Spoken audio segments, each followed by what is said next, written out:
Hello दोस्तों, उम्मीद है आप अच्छे से होंगे। FTX एक्सचेंज के कोलैप्स होने के बाद, बैंक करप्ट होने के बाद बहुत सारे जो क्रिप्टो इन्वेस्टर्स हैं, ट्रेडर्स हैं, उनके माइंड में सिर्फ एक ही क्वेश्चन बार बार घूम रहा है कि इस टाइम पे कौन सी क्रिप्टो करेंसी एक्सचेंज सिक्योर है और जहां पे हमारे डिपॉजिट किए हुए फंड्स सेफ हैं।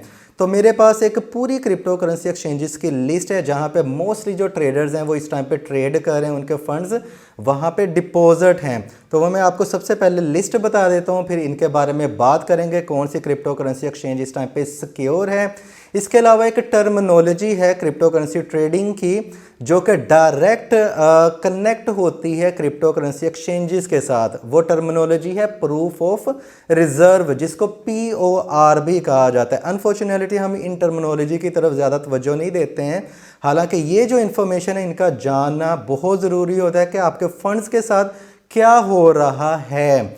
ये वीडियो बहुत ज़्यादा शॉकिंग होने वाली है, इस वीडियो को लास्ट तक देखिएगा। तो सबसे पहले मैं आपको एक लिस्ट दूंगा। मेरे पास जिन एक्सचेंजेस की लिस्ट है उनमें है कॉइनबेस का नाम, बाइनेंस का नाम, KU coin exchange, Bittrex, Bitfinex exchange, Kraken exchange, OKX exchange, Bybit exchange, Upbit exchange, WazirX जिसको बहुत ज़्यादा लोग जो है वो उसमें ट्रेड कर रहे हैं, Gate.io और Huobi ग्लोबल।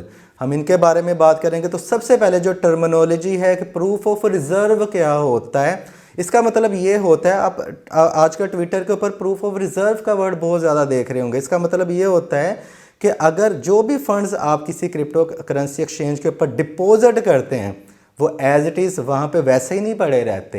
एक्सचेंज क्या करती है, बैंक्स भी ऐसे ही करते हैं, वो उनको अपने मन पसंदीदा कॉइन्स या किसी भी प्रोजेक्ट में इन्वेस्टमेंट करती हैं। आपके पैसे से खुद मनी कमाते हैं, वो प्रॉफिट कमाते हैं। हालांकि ऐसा नहीं होना चाहिए उनकी।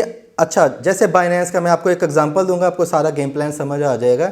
जैसे बाइनेंस है ना, अक्सर आप ट्विटर के ऊपर आते ये देखते हैं किसी कॉइन की न्यूज़ आ गई, बाइनेंस उसमें इन्वेस्टमेंट कर रहा है ना, कि ये कॉइन इसमें इन्वेस्टमेंट कर रहा है। वो अपनी पॉकेट से उसमें इन्वेस्टमेंट नहीं कर रहा। आपको लग रहा होगा वो कॉइन की न्यूज़ अच्छी है, वो टाइमली उस कॉइन की न्यूज़ अच्छी होती है, लेकिन इन लॉन्ग टर्म वो न्यूज़ अच्छी नहीं होती है, क्योंकि वो आपके पैसे के साथ उनमें इन्वेस्टमेंट कर रहे होते हैं, अपनी पॉकेट से पे नहीं करते हैं। ठीक है।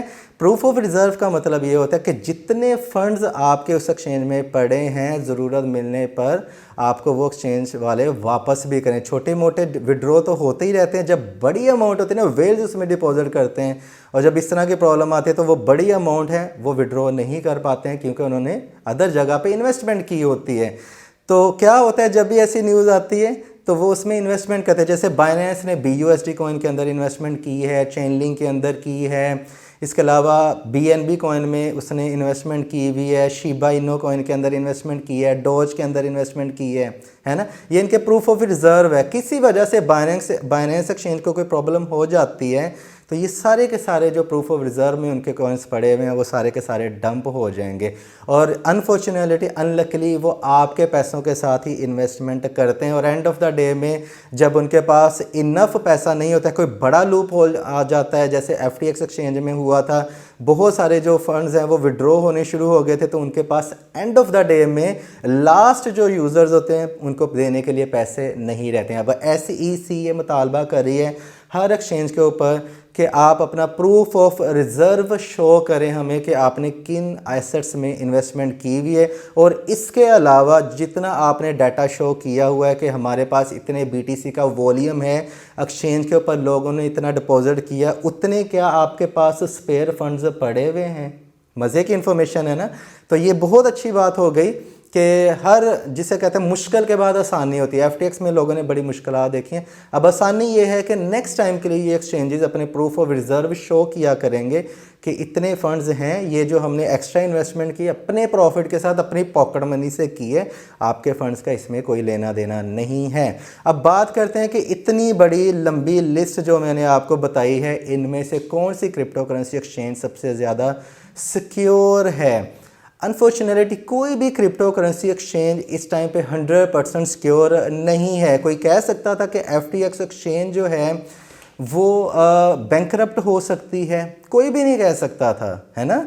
वर्ल्ड की 3rd largest crypto currency exchanges थी और इस तरह के जो इवेंट्स हैं वो हमारे अंडर कंट्रोल नहीं होते हैं। बड़े लोग जब बेईमानी करने पे उतर आते हैं तो भुगतना हम जैसे छोटे इन्वेस्टर्स को पड़ता है। तो कोई भी एक्सचेंज किसी भी टाइम पे अपने आप को बैंकरप्ट शो करके आपके पैसे खा सकती है। मैंने इसके ऊपर पहले 2 वीडियोस बनाई हैं कि कोई भी एक्सचेंज सिक्योर नहीं है, मैं आपको इसका हल भी बता देता हूँ। तो बहुत सारे जो लोग हैं वो इस वजह से उन्होंने थोड़ा सा बदतमीज़ियाँ भी की और ये भी कहा कि सर आपको कुछ पता नहीं है ये वगैरह वगैरह वगैरह वगैरह। हालांकि जो भी क्रिप्टो करेंसी एक्सचेंज है उसके ऊपर वही फंड्स होने चाहिए जो कि ट्रेडिंग के लिए होने चाहिए, है ना। मुझे आप एक बात बताएं कि डेली लाइफ में आप अगर मार्केट में जाते हैं तो क्या बैंक में अगर आपके 50 लाख पड़ा हुआ है तो क्या 50 के 50 लाख पॉकेट में डाल के आप शॉपिंग करने जाते हैं? आप आटा लेने जाते हो, दूध लेने जाते हो, दही लेने जाते हो, ठीक है, कुछ भी लेने जाते हो, ब्रेड लेने जाते हो मार्केट से, तो क्या आप सारे के सारे पैसे जो घर में पड़े होते हैं, जो बैंक में पड़े होते हैं, पॉकेट में डाल के लेके जाते हैं? नहीं ना लेके जाते। तो एक्सचेंजेस का भी तो यही सिस्टम है कि आप वहाँ पे बाय और सेल करने के लिए जा रहे हैं, चीज़ें खरीदने के लिए, बाय करने के लिए जा रहे हैं, पूरी जो लाइफ सेविंग है उसको अपनी पॉकेट में डाल के जा रहे हैं। तो क्रिप्टो करेंसी एक्सचेंजेस के ऊपर आपके फंड्स वही होने चाहिए जो कि आप बाय एंड सेल करने के लिए होने चाहिए। लेम एक्सक्यूज़ ये भी आता है सर ट्रांजैक्शन फीस में बड़े पैसे कट जाते हैं। भाई जहाँ पे पूरी लाइफ सेविंग तबाह हो रही है तो ये $1-2 देने में क्या प्रॉब्लम है? आजकल तो इथेरियम की फ़ीस भी काफ़ी कम हो गई है, ट्रॉन की ना होने के बराबर है, BNB के ना होने के बराबर है, सोलाना के ना होने के बराबर है ना। तो ये लेम एक्सक्यूज़ है। आपके जो मीडियम टर्म जिसको आप 1 मंथ से ज़्यादा होल्ड करने जा रहे हैं, 1 मंथ से, वो आपके एक्सटर्नल वैलेट्स में होने चाहिए, ट्रस्ट वैलेट में होने चाहिए। ऑनलाइन वैलेट्स भी सिक्योर नहीं है, मैं आपको बताता चलूँ। एक्सटर्नल वैलेट का मतलब ये होता है कि अपने फंड्स को डाइवर्सिफाई करके रखें।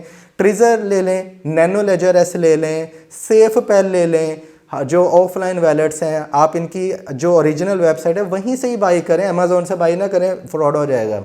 तो उनमें अपने लॉन्ग टर्म जो मीडियम टर्म के जो फंड्स हैं उनमें रखें, जो बाय एंड सेल करना हो जब तब एक्सचेंज के ऊपर रखें। पूरी लाइफ सेविंग अगर आपकी एक्सचेंज के ऊपर, चाहे वो बाइनेंस के ऊपर पड़ी हुई है जो कि वर्ल्ड की सबसे लार्जेस्ट क्रिप्टो करेंसी एक्सचेंज है, तो आप एक रिस्क पे हो, क्योंकि कल क्या होगा किसी को भी पता नहीं है। तो हाथ जोड़ के कह रहा हूँ, पहले भी कहा था कि अपनी जो पूरी लाइफ सेविंग है, पूरे का पूरा पोर्टफोलियो एक जगह पे ना रखें, इवन कि एक वैलेट में भी ना रखें, ठीक है।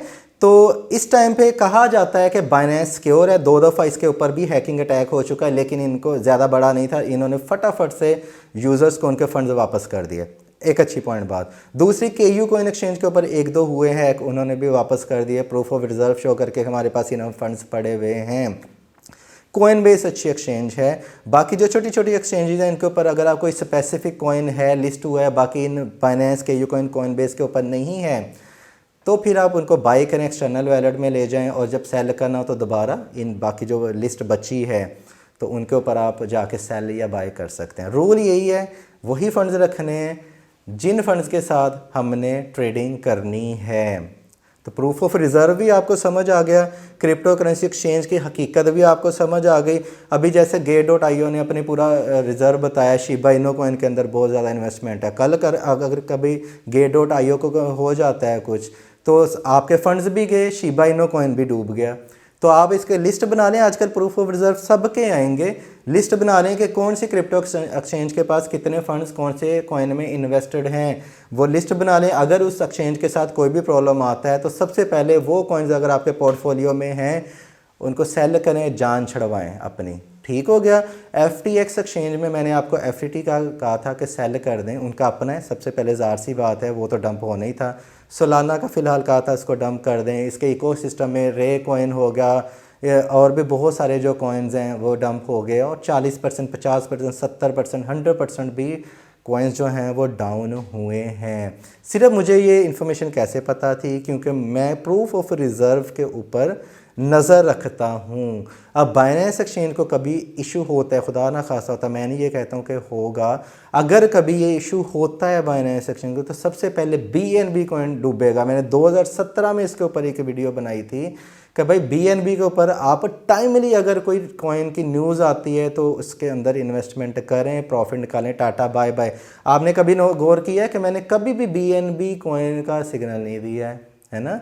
और अगर मैंने एक आध वीडियो बनाई उसके अंदर भी यही कहा है कि टाइमली जब भी पंप आए, कोई भी लॉन्च पैड आता है, IEO आता है, कोई भी आता है तो वक्ती तौर पे प्राइस पंप होगी, गुड न्यूज़ की वजह से प्रॉफिट लें, टाटा बाय बाय। ज़्यादा बड़ी इन्वेस्टमेंट ना करें, 1 से 2% इसमें रखें, क्योंकि अगर BNB बाइनेंस एक्सचेंज को कुछ होता है तो बाइनेंस BNB कॉइन का भी वही हाल होगा जो कि FTT टोकन का हुआ है। ठीक है, $30 से ये कोलैप्स होके आया है $150 तक, और कल ये ज़ीरो भी हो जाए पता कुछ नहीं है अगर एक्सचेंज नहीं बचती है। बैंकरप्ट तो इन्होंने शो कर दिया, सारा कुछ कर दिया। इसी तरह हियोबी ग्लोबल का टोकन है, ठीक है, इस तरह वज़ीरक्स का टोकन है, बिटफिनेक्स का है, जिनके भी अपने अपने टोकन्स हैं। अगर एक्सचेंज को ऐसी कोई प्रॉब्लम आती है तो सबसे पहले जो बुरा हाल होगा उनके अपने टोकन्स का होगा। 2017 में लोगों को ये बात समझ नहीं आई थी, क्योंकि जब तक अपनी आंखों से होता हुआ नहीं देख लेते तब तक उनको यकीन नहीं आता है। तो ये जो सारी इन्फॉर्मेशन है ये आप तक डिलीवर करने में बहुत ज़्यादा टाइम लगता है। इसको वीडियो को लाइक नहीं करते हैं आप, ठीक है, बहुत सारे 3 से 4% लोग लाइक करते हैं, उसके अलावा नहीं करते हैं। तो लाइक ज़रूर किया करें, शेयर किया करें, कमेंट करके मुझे ज़रूर बताया करें। अगर आपको लगता है कि आपको 1% भी नॉलेज मिला है तो वीडियो को लाइक एंड शेयर करना मत भूलिएगा। अपना ख्याल रखिएगा। Happy trading, take care.